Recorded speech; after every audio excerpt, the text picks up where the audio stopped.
It's day 6 of the Dog Days of Podcasting. I'm Paul Mackey. Almost a full week, but I'm also perilously close to the end of my content buffer. I need to watch more shows, and write more episodes, and record them, edit them, export them, make videos. I need to get going.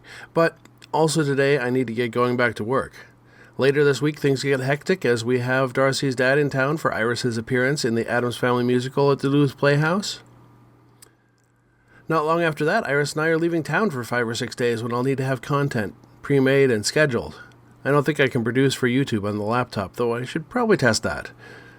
But the more time I carry on in this introduction, the less time I'm prepping the next stuff, so here we go with Men With Brooms, Episode 2. This episode is called Big Changes. It's second on the DVD, but according to IMDb, it aired 6th on November 2nd, 2010. I guess Fox Television isn't the only network to choose somewhat random airing orders. So what is this about? Gary is shown to be generally a slacker at work. April is working on a report for Joan, the boss, who Gary overhears saying she is expecting big changes. Gary tries to appear useful and unfireable and also tries to get April to reveal what her report is about.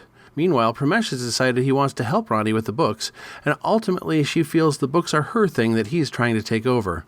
With Gary showing up April with Joan and Ronnie feeling supplanted, both women decide to try to take over at curling, with mixed results. Bill didn't order coasters for the club, and Tanis is giving him a hard time about that. And there are Germans. Does it curl? Sort of.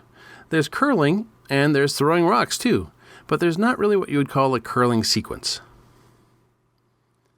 That's clearly Canadian. The GST is brought up by April to indicate the age of Gary's paperwork. I remember when the GST was 7%.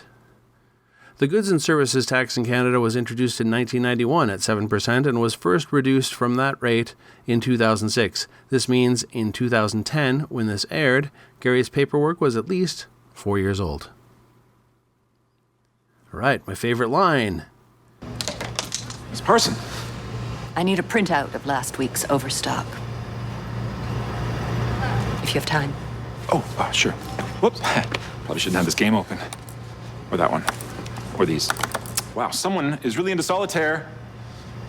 Here we go. Overstock. All right, who is? Paul Mather is the creator of this series, based obviously on the original film by Paul Gross. He's also an executive producer and writer on the show. He has a good track record in Canadian television, writing and producing on shows like Corner Gas, Little Mosque on the Prairie, and Men With Brooms, and he has also written and produced for The Michael J. Fox Show and Powerless, which was billed as DC's first sitcom. What worked? It's a small bit, but I liked the recurring Germans gag. I'm not sure if it was clear last time, but I was mostly joking about telling the two guys apart. It was mostly for that puka shell necklace gag. In any case, the characters are getting further differentiated in this episode, so any of that fraction of truth in my joke is getting smaller. I also appreciate that Paul Gross continues off-screen as the narrator. So what's the problem with that, eh?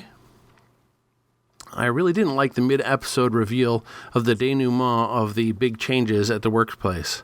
It made the new chairs reveal disappointing both times.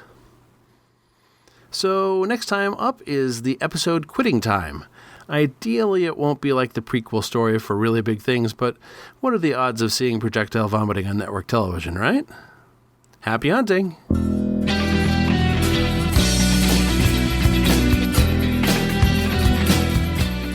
You have been listening to the One Idjit's Thoughts On podcast, produced by Paul Mackey in association with QuadrupleZ.com. Theme music is Too Good by Jack Mangan and is used by permission from him. If you would like to hear other podcasts by me, you might try the Ghostlight podcast, a completed introcast about the TV series Slings and Arrows, or Idjitcast, an introcast for the TV series Supernatural. Both can be found on fine podcasting listening software everywhere or at QuadrupleZ.com. Life is tough, but so are we. Let's make our own memories. Just how much of a report can an accountant write about getting new office chairs?